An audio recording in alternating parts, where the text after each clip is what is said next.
Dear friends, मेरा नाम विक्की मेहरा है। जैसे कि आपको पता है कि मैं आपको ग्रामर के बारे में बता रहा हूँ।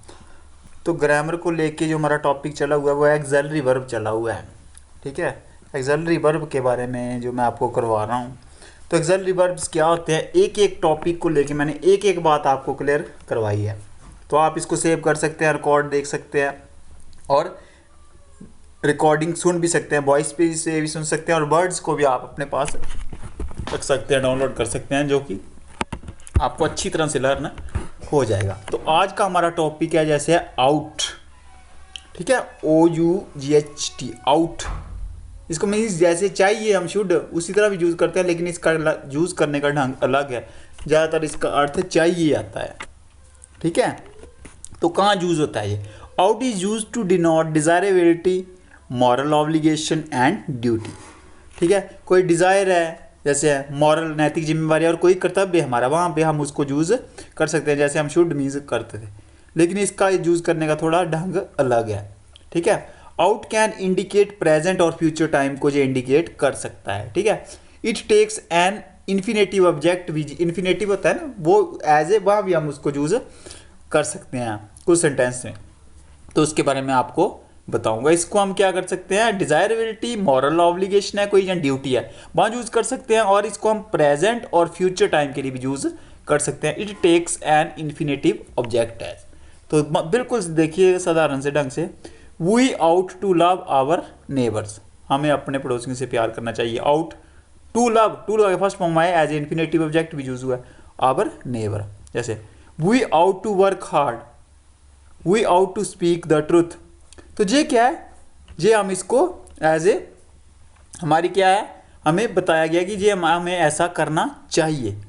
ठीक है, we ought to love our neighbours, हमारी जिम्मेवारी नैतिकता है जी, हम अपने पड़ोसियों से प्यार करें। We ought to work hard, we ought to speak the truth. ठीक है, कुछ भी बोल लो आप, आउट टू लगा के first form as a infinitive object भी आ जाए, तो वहाँ पे हम इसको यूज़ कर सकते हैं। सेम लाइक जैसे हम शुड को करते हैं, जहाँ पे इसको आउट के साथ टू लगा के हम इसको इन्फिनेटिव के तौर पे यूज़ कर सकते हैं। आगे आउट टू हैव विद किसके साथ है, past participle is used to indicate, ought to have with a past participle is used to indicate a past obligation, कोई भूतकाल की जिम्मेवारी है, दैट वाज नॉट फुलफिल्ड, पूरी नहीं हो जाए, कैरीड आउट, जो पूरी तरह हम उसको नहीं कर पाए, वहाँ भी हम कर सकते हैं। आउट टू हैव, इसको हम with the past participle is used to indicate a past obligation, past की कोई जिम्मेवारी है जो पूरी नहीं हुई थी। जैसे यू आउट टू लगा के हैव आगे आएगा, आउट टू लगा दिया आगे हैव, और third form you ought to have helped her, आपको उसकी सहायता करनी चाहिए थी, बट यू डिड नॉट, मतलब इसका अर्थ ये हुआ ना, मतलब आपने उसकी सहायता नहीं की थी, आपने उसकी सहायता नहीं की थी। वो तो बोला you ought to have helped her, past participle में चला गया ना, लेकिन आपने उसकी सहायता नहीं की थी, वो तो आपको उसकी सहायता करनी चाहिए थी।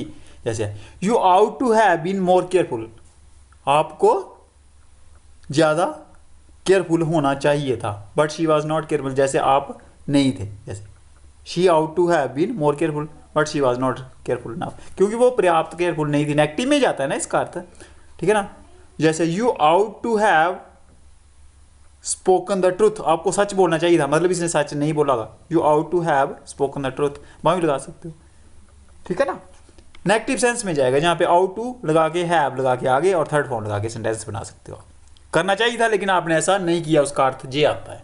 ठीक है ना, आगे ought not to have is used to indicate disapproval of something that was done in the past, किसी अस्वीकृति को लेके हुआ है जो कि आपने भूतकाल में किया था। जैसे you ought not to have stopped her, आपको उसे रोकना नहीं चाहिए था, मीन्स आपने पास्ट में उसको रोका हो, तभी आ गया ना। You ought not to have stopped her, you ought not to have laughed at him.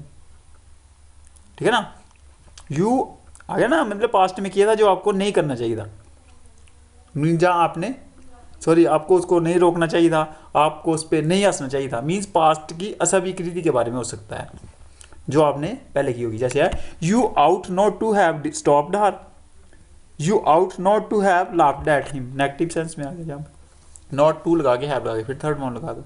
ठीक है ना, तो ये आ गया आउट। आउट को हम कहाँ कहाँ यूज कर सकते हैं, कोई डिजायरेबिलिटी है, मॉरल ऑब्लिगेशन है, कोई ड्यूटी है, वहाँ पे हम यूज कर सकते हैं। It takes an infinitive object के तौर पे इसको हम यूज कर सकते हैं। जैसे we ought to love our neighbours, we ought to work hard, we ought to speak the truth, ठीक है, we ought to help her. Means कहाँ भी नैतिक जिम्मेवारी बनती है या ड्यूटी है, जो डिजायरेबिलिटी लगा लो आप वहाँ पर यूज कर सकते हो, टू लगा के फर्स्ट वर्ड लगा के, अगर हैव नहीं है। अगर ought to have with a past participle is used to indicate past obligation, को भूतकाल की जिम्मेवारी थी जो पूरी नहीं हुई, ठीक है ना।